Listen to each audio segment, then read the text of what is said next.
যমুনার সামনে যে ঘটনা ঘটেছে তা তো আপনারা সবাই অবগত, যে আমাদের নারীদের উপরে, নিরস্ত্র নারীদের উপরে ওনারা কিভাবে অমানুষের মতো নির্যাতন চালিয়েছে, আর আমাদেরকে টেররিস্ট উপাধি দেওয়া হয়েছে।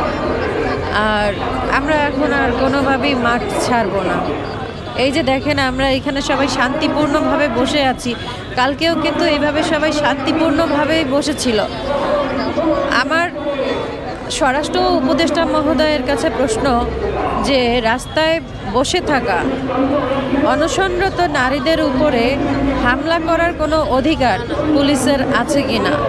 আজকে এই যে আমরা এখানে বসে আছি, দেখেন পাশে পুলিশ দাঁড়িয়ে আছে, নেম প্লেট খুলে ফেলেছে, তারা মুখে মাস্ক পরে আছে, হাতে লাঠি হাতে।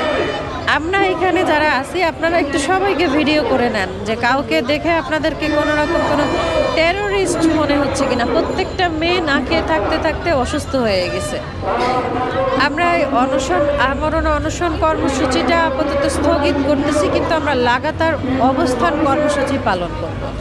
আমাদের সাথে প্রেস ক্লাবের সামনে থেকেই শুরু হয়েছে। আমাদের প্রেস ক্লাবের আমরা সাইড থেকে ব্যানার নিয়ে দাঁড়িয়ে আমরা যাব বলেছি মার্চ ফর যমুনা এবং অবস্থান কর্মসূচি। আমরা তো যেহেতু মানে অনশনরত ছিলাম, আমাদের অত শক্তিও ছিল না যে আমরা হচ্ছে যে মারপিট করবো অথবা কোনো হাঙ্গামা করব। আমাদের এর আগেও আমরা যেহেতু করি না, আমাদের ফিক্সড ছিল, আমরা বেশি মানুষও আনিনি, আমরা হচ্ছে যে সুন্দরভাবে উপস্থাপন করব আমাদের ব্যাপারগুলি। তো আমরা এই জন্য যাচ্ছি। প্রথমে বাধার সম্মুখীন হয়ে আমরা প্রেস ক্লাবের সামনে পুরুষ পুলিশ দ্বারা, এরপরে হচ্ছে যে আমরা তারপরে ছত্রভঙ্গ হয়ে আলাদা আলাদা আমাদের ডেস্টিনেশনে পৌঁছানোর চেষ্টা করি। যমুনার ওখানে দেখি যে পুলিশ একটু সামনে আরও আগায় আসছে। আমরা তো ঢুকারও চেষ্টা করতে পারি নাই।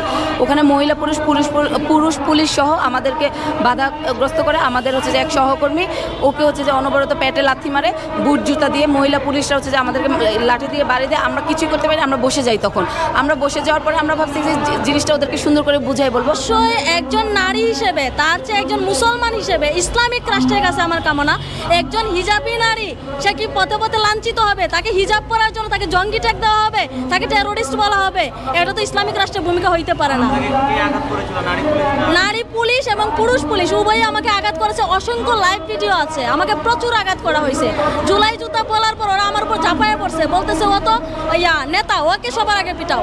আমাকে 20 জন পুলিশ ধরে আমাকে টেনে হিসড়ে, আমার হিজাব সব ছিঁড়ে, আমার উন্না পর্যন্ত সব করে, আমার সম্মানহানি করে ওরা আমাকে পুলিশের ভ্যানে উঠাইছে। এবং পুলিশের ভ্যানে আমাদের 15 জনকে নেওয়া হয়েছে। এর মধ্যে আমরা 4 থেকে 5 জন, ওনারা হচ্ছে আমাদের ম্যাডাম, উনি হার্ট অ্যাটাক করছেন। আমরা কোনো মেডিকেল সাপোর্ট পাইনি এবং ওরা আমাদেরকে কিছুক্ষণ পরেই আমাদেরকে থানায় নিয়ে যাওয়ার ভয় দেখায় রাস্তায় আমার ম্যাডামকে ফেলে দিয়ে গেছে, কোনো মেডিকেলে নিয়ে যায় নাই। তা আমরা তো এমন অমানবিক পুলিশ কখনো বাংলাদেশে চাই নাই, যেখানে আমরা কোনো মেডিকেল সাপোর্ট পাই নাই। চিল্লাইছি, আমরা কান্না করছি, কিন্তু কোনো মেডিকেল সাপোর্ট আমরা পাই নাই। আজকের মূল দাবিটাই ছিল হচ্ছে আমাদের প্রজেক্ট যেন রেভিনিউতে নেওয়া হয়, হ্যাঁ, রাজস্বকরণ করা হয়, এইটাই আমাদের মূল দাবি।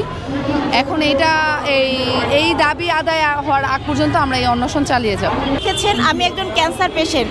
আমি ক্যান্সার পেশেন্ট হওয়ার পরেও তারা আমাকে 2 হাতে 5-6 জন মিলে টেনে হিসেবে প্রিজন ভ্যানে তুলেছে। তো এটা কতটা অমানবিক বিষয়। আমার সহকর্মীরা সবাই বলছিল যে ও ক্যান্সার পেশেন্ট, ওকে ধরেন না, কিন্তু তারা এই মানবিকতাটাও দেখায়নি।